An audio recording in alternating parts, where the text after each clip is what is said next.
हेर्नुहोस् है, अप्रिल महिनामा निस्किने आरुचा पिच यहाँ अहिले चाहिँ रङ चढिसकेको छ है। एकदम राम्रो, यो चाहिँ खानुमा एकदम राम्रो हुन्छ है।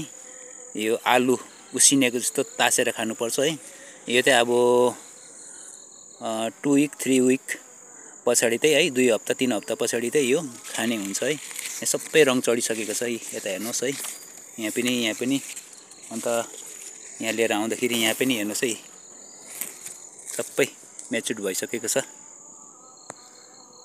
हेर्नुहोस् है, तपाईहरुले यहाँ पछाडि देखिरहनु भएको छ है।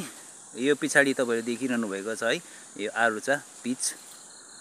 यो चाहिँ एकदम अगौटे सिजनमा हुने गर्छ है। अप्रिलमा, अब यो मार्च अप्रिल लाग्यो, अप्रिल महिनाको लास्ट विकतिर चाहिँ यो म्याचुर्ड हुने गर्छ है। आरुचाको पिचको भेराइटी मध्ये चाहिँ यो चाहिँ एकदम मलाई लाग्छ है। अब अरू जग्गामा हुन्छ होला सायद, तर यो मेरोमा पनि अरू पनि थियो। र यो चाहिँ एकदम फर्स्टमा त्यही हुने गर्छ, अप्रिलको लास्ट विकमा त्यही एकदम म्याचुर्ड हुन्छ यो।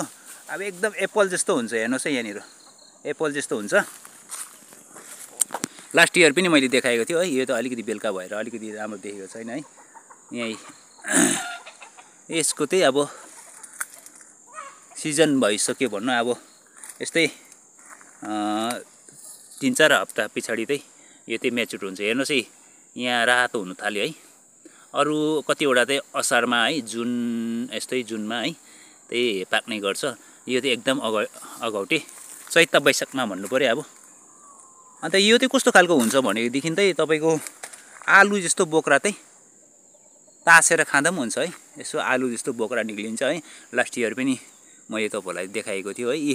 अहिले नै यो चाहिँ यतिको भइसक्यो, हेर्नुहोस् है, एकदम मिठो हुन्छ है। एप्पलकै स्वाद हुन्छ यसमा है, टेस्टी हुन्छ। हेर्नुहोस् है, यहाँनिर यो चाहिँ फर्स्ट अप्रिल महिनामै हुने गर्छ। यहाँ धेरै छ, तपाईहरुलाई म अब यताउता घुमाएर देखाउने छु है। यता पनि छ है। यो हो, यहाँनिर यी सबै पाकिसक्यो भन्नु पर्यो है। पाकिसकेपछि रङ चढ्दैछ यो तपाईको यहाँनिर हेर्नुहोस् है, यो सबै रङ चढेको हो।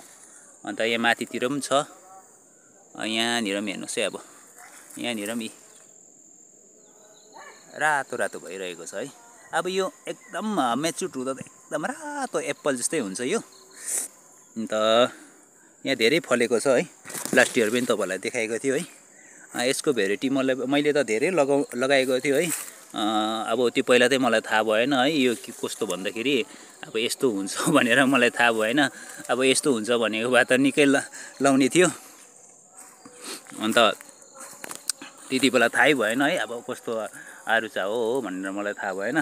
तर एक झ्याङ चाहिँ यो बाँचेको छ।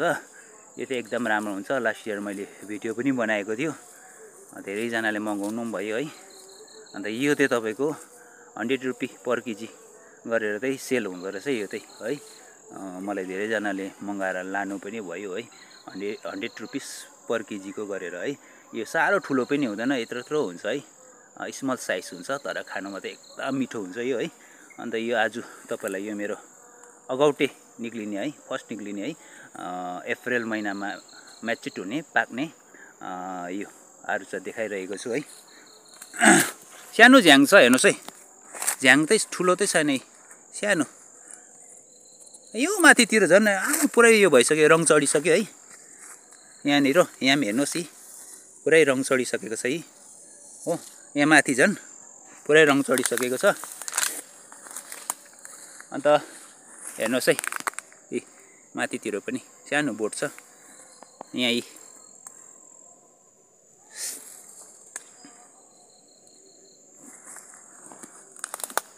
अन्त छोटो भिडियो बनाएँ आज है। तपाईहरुलाई के कस्तो लाग्यो यो मेरो अप्रिल महिनामा म्याचुर्ड हुने आरुचाको भिडियो छोटो बनाएँ। अनि यसो मन पर्नु भयो भने शेयर कमेन्ट फलो गरिदिनुहोस् है। फेरि नेक्स्ट भिडियोमा भेटौँला। सबैलाई बाई बाई।